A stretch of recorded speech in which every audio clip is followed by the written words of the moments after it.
Hello everyone, welcome back to Teju fellow vlogs. ఈరోజు మనము కాకరకాయని చేదు లేకుండా కర్రీ ఎలా చేసుకోవాలో చూసేద్దామండి. ముందుగా మనము కాకరకాయలని పీల్ తీసేసి నీట్గా వాష్ చేసుకొని ఇలా చిన్న చిన్న ముక్కలుగా కట్ చేసుకోవాలి. ఇలా కట్ చేసుకున్న తర్వాత ఒక బౌల్లో తీసుకొని ఇలా కొద్దిగా ఉప్పు పసుపు వేసుకొని బాగా కలుపుకోవాలి. ఇలా మొత్తం ఉప్పు పసుపు కాకరకాయ ముక్కలకు అంటేలా కలుపుకున్న తర్వాత మనము మూత పెట్టేసి ఒక హాఫ్ అన్ అవర్ నుంచి 1 అవర్ వరకు మనము పక్కకు పెట్టేసుకోవాలి. ఇలా పెట్టుకోవడం వల్ల అందులో వాటర్ అనేది చేదు నీళ్ళు అనేటివి బయటకు వచ్చేస్తాయండి.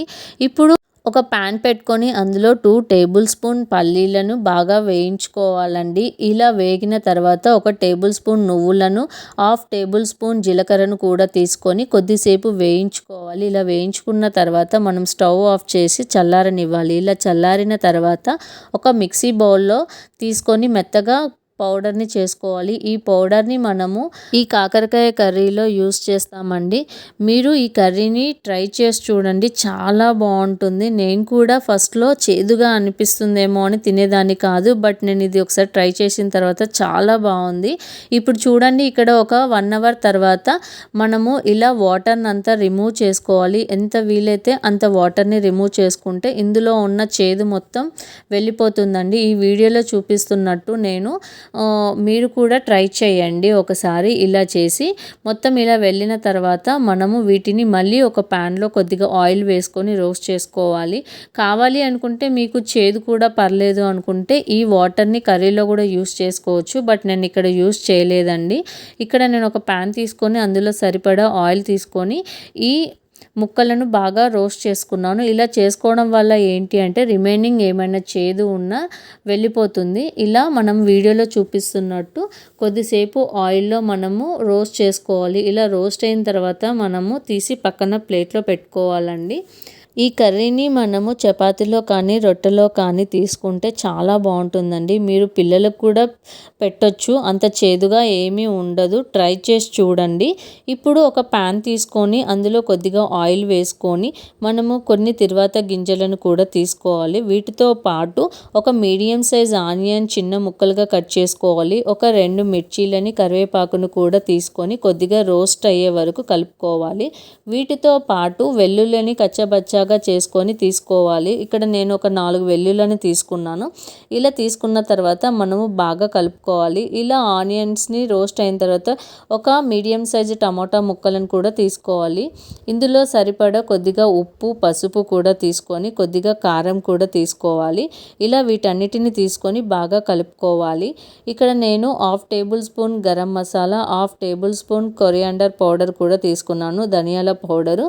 ఇలా తీసుకొని వీటన్నిటిని బాగా కలుపుకున్న తర్వాత కొద్దిసేపు ఇలా మగ్గనివ్వాలి. ఇలా కొద్దిసేపు మనము ఆయిల్లో బాగా మగ్గనిన తర్వాత కొద్దిసేపు మూత పెట్టి మనము ఒక 3 నుంచి 4 నిమిషాలు మగ్గనిచ్చుకోవాలి. ఎందుకంటే ఈ కర్రీ అండ్ టమోటా ముక్కలను బాగా కలిసేలా కలుపుకుంటూ మగ్గనివ్వాలి. ఇప్పుడు ముందుగా నానబెట్టుకున్న మనం చింతపండు రసాన్ని యాడ్ చేసుకోవాలండి. మనము పులుపు ఎక్కువ కావాలనుకుంటే కొద్దిగా ఎక్కువ యాడ్ చేసుకోవచ్చు, లేదంటే నార్మల్ వాటర్ని కూడా యాడ్ చేసుకోవచ్చు. ఇక్కడ నేను కాకరకాయలని ఒక 300 గ్రామ్స్ అంటే ఒక 4 నుంచి 3 వరకు మీడియం సైజు కాకరకాయలను తీసుకున్నానండి. వీటికి ఈ క్వాంటిటీస్ అనేవి సరిపోతాయి. ఇలా తీసుకున్న తర్వాత ఈ కాకరకాయ ముక్కలను యాడ్ చేసుకున్న తర్వాత మనము మూత పెట్టేసుకొని ఒక 5 నుంచి 10 నిమిషాల వరకు మగ్గనిచ్చుకోవాలి. ఇలా మధ్య మధ్యలో మనము ఒకసారి కలుపుకోవాలి. ఇలా బాగా మగ్గిన తర్వాత ఇప్పుడు మనము ముందుగా గ్రైండ్ చేసి పెట్టుకున్న పౌడర్ని కూడా యాడ్ చేసుకోవాలండి. ఇక్కడ ఈ పౌడర్ని యాడ్ చేయడం వల్ల ఈ కర్రీ అనేది చాలా టేస్టీగా అవుతుందండి. ఇలా మనము పౌడర్ యాడ్ చేసుకున్న తర్వాత బాగా కలుపుకోవాలి. ఇలా కలుపుకున్న తర్వాత ఇక్కడ నేను కొద్దిగా బెల్లం తీసుకున్నాను. బెల్లం తీసుకోవడం వల్ల ఈ కర్రీకి చాలా టేస్ట్ వస్తుందండి. మీరు ఒకసారి ట్రై చేయండి. ఒకవేళ మీకు బెల్లం ఇష్టం లేకపోతే స్కిప్ చేసేసేయండి, బట్ బెల్లం వేస్తేనే ఈ కాకరకాయ కర్రీ అనేది టేస్ట్ బాగుంటుంది.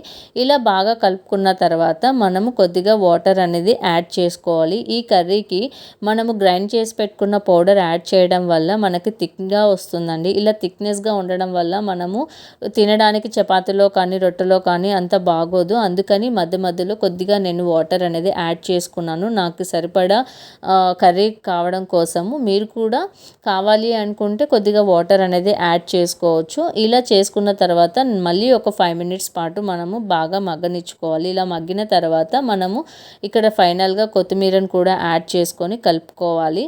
మీకు కనుక ఈ వీడియో నచ్చినట్లయితే లైక్ చేయండి, షేర్ చేయండి, సబ్స్క్రైబ్ చేసుకోండి. బట్ మీరు ట్రై చేసి చూడండి, కామెంట్ సెక్షన్లో ఎలా ఉందో కామెంట్ చేయండి. నాకు మాత్రం ఈ కర్రీ చాలా అంటే చాలా బాగా నచ్చింది. మీరు కూడా చూడండి ఒకసారి ట్రై చేసి. ఒక 5 నుంచి 6 నిమిషాలు ఇలా కర్రీ బాగా మగ్గిన తర్వాత స్టవ్ ఆఫ్ చేసేసుకొని మూత పెట్టుకుంటే సరిపోతుందండి.